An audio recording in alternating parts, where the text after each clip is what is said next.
So hey guys, welcome back to my new blog. तो दोस्तों आज हम आ चुके हैं रश्मि दीदी के साथ में, आप देख रहे हैं। तो यहाँ पे हम पूछेंगे कहाँ उस दिन क्या हुआ था और क्या ऐसी प्रॉब्लम रही जो कि इतनी ज़्यादा परेशानी भुगतनी पड़ रही है। तुम्हारी शादी हुई थी, अब तुम अपने ससुराल जाना चाहती हो, जो तुम्हारे साथ थोड़ा जो हुआ है वो थोड़ा बताना चाहेंगे ऑडियंस को। हमारे साथ तो इतना गलत हुआ शायद किसी के साथ नहीं हुआ होगा। अच्छा। सूरज इतने भोले बनते हैं कैमरा के सामने, इतने भोले बनते हैं कि शायद दुनिया में कोई इतना भोला इंसान होगा ही नहीं। गाइस, मुझे इतने अच्छे पति मिले हैं कि शायद किसी के पास ऐसे पति नहीं होंगे। और अगर दिल से कहा जाए तो ऐसे पति किसी को ना मिले। इससे अच्छा तो मर जाओ, शादी ही ना करो तो ही अच्छा है।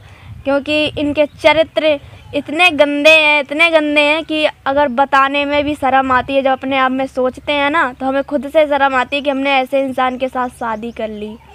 अगर पहले से पता होता तो कभी नहीं करते। और बोलते हैं कि खुद ही नहीं आती है ससुराल, खुद ही नहीं आती है।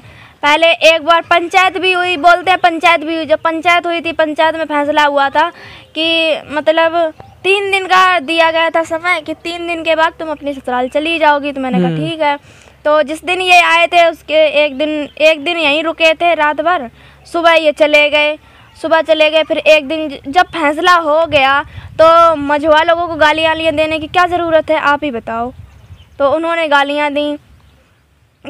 हमने इन्हों से फ़ोन किया, हमने कहा जब फैसला हो चुका, हम आने वाले भी हैं, तो फिर गालियाँ क्यों दे रहे हैं। तो बोल रहे हैं कि मुझे क्या मतलब, दे रहे हैं तो हम क्या करें, ऐसा थोड़ी ना होता है। हम तुम्हारी पत्नी हैं, अगर तुम मेरे साथ 7 बामरे डाली, अगर तुम मानते हो कि हम तुम्हारी बीवी हैं, तो कोई गालियाँ दे रहा है हम सुनते रहेंगे, नहीं सुनते रहेंगे। तो ये यही बोले कि मैं क्या करूं। तो मैंने कहा जब तुम्हें कुछ करना ही नहीं है, तुम्हारी बीवी की सरेआम कोई बेइज्जती कर रहा है, गालियां दे रहा है, हमने उनसे कुछ बोला भी नहीं। अब बोल रही हैं कि तुम जाती क्यों नहीं हो ससुराल। तो हम बोले कि फैसला हो चुका है, जाएंगे भाई। ऐसा थोड़ी ना कि तुम कह रही हो तो एकदम से चले जाएं। जब फैसला हो गया, टाइम भी दे दिया गया, इतने टाइम तक तुम चली जाना। तो मैंने कहा ठीक है, चले जाएंगे।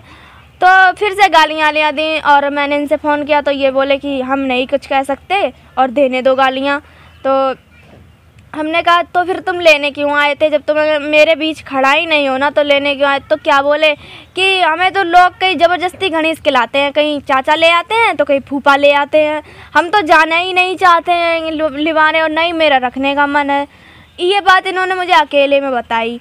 और तो मैंने कहा तो फिर इतना बमंडर क्यों पाल रखा, कि हमने बमंडर क्या पाल रखा, जब ये लोग मानते ही नहीं हैं। लेके आते हैं, कहीं फूफा कहते हैं तो कहीं चाचा कहते हैं। इन लोगों की बात मैं टालता नहीं हूँ, इसीलिए चला आता। मेरा तो मन नहीं है, मैं तो तलाक करूँगा। तो मैंने कहा तब तो तुम तलाक ही कर लो। तब मैं तलाक पे उतरी हूँ और अब तो मैं जाने वाली नहीं, क्योंकि इनके भैया ने, इनकी चाची ने, यहाँ तक कि मेरे चचिया ससुर ने भी, दोनों लोगों ने मेरी इतनी बेइज्जती की है, इतनी गालियाँ दी हैं। तो अब उस घर में जाना तो बेकार ही है, क्योंकि जिस घर में इतने जूते पड़ जाएं तो जाने से क्या फ़ायदा। और क्या। तो ये बुलाने जो आए थे आपके वायरल होने के बाद ही तो बुलाने आए थे? वायरल होने के बाद बुलाने आए। पहले आए थे, फिर मना कर दिया कि मुझे रखना ही ना, अकेले में मुझसे मना कर दिया। अच्छा। तो मैंने मम्मी को बताया, मम्मी बोली तो फिर तलाक करने दो, और जाने का उनका रखने का मन नहीं है तो जाने का कोई मकसद भी नहीं बनता। तो जब वायरल हो गए उसके बाद पहले मुकदमा भी करे आई ये। जब मैंने कहा तलाक करेंगे तो फिर मुकदमा भी करे आई, विदाई का मुकदमा करे आई, इसके लिए कि हमने मतलब कि हमने खुद ही तलाक का कहा है तो ये लोग मुकदमा ना कर दें या दहेज वहेज लगा दें। तो इसके लिए चालाकी दिखाकर खुद ही मुकदमा करे आए।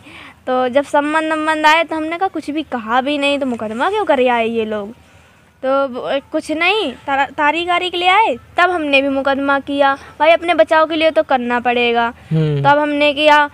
फिर उसके बाद जब हम वायरल हो गए तब ये आए हैं लेने के लिए फिर से, क्योंकि जान गए कि अब पैसे आने वाले हैं। तो वो सूरज सिंह जो हैं वो कैमरे के सामने कहते हैं कहाँ हम रश्मि को रखना चाहते हैं और कहाँ हम तो रखने के लिए तैयार हैं। तो क्या ये बात रियल है? रियल क्या, अब तो रखने के लिए तैयार हो ही जाएंगे। पहले इतनी नादर की इतनी बेइज्जती करवा ली अपने भाइयों से। जब मैं वीडियो बनाना स्टार्ट ही किया था तभी इतनी बेइज्जती करवा ली कि तुम रंडी हो, तुम ये हो वो हो, और मतलब वीडियो नहीं बनाती हो, ये करती हो वो करती हो ऐसे। तब तो इतने वायरल भी ना हुए थे, ऐसे ही एक आध इंस्टाग्राम पे डाल देते थे बस। अच्छा। तब यूँ करके बनाते थे और बोलते भी थे इतना गंदा गंदा।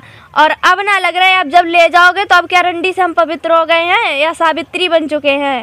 पूजा जाए उनसे, अभी भी तो रंडी ही है हम। अगर तुम्हें लगता था उस वक्त जब मैं वीडियो बनाती थी कि रंडी है, तो अभी भी हम रंडी ही हैं। अब क्यों ले जाने को तैयार हो? पैसों की वजह से। हाँ। क्योंकि पैसे आने वाले हैं तो घर बैठे कमाई खाएंगे, इसीलिए बोलते हैं कि ले जाएंगे। और मुकदमा करके आए, हमने भी किया है, तो सोचते जेल ना चले जाएं, इसलिए बोलते हैं कि ले जाएंगे हम। तो फिर मिलते हैं किसी इंटरेस्टिंग ब्लॉग के साथ। आज के लिए इतना ही, बाय बाय।